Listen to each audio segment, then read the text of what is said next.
Hello!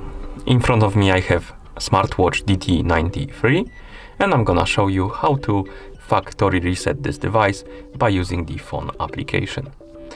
Before we start, if you want to use this method of the factory reset, your watch needs to be paired with a phone via the FitCloud Pro application. Once the devices are paired, we can continue. So let's open the FitCloud Pro application on our phone. In the application, tap on Device. Now you should see the device page for your smartwatch. Here, scroll down, and at the bottom you should see the option called Restore Factory Settings.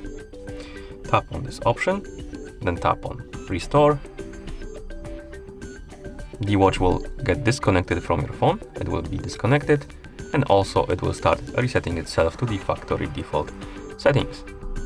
And once you see the list of languages on the screen, that means that the factory reset is complete.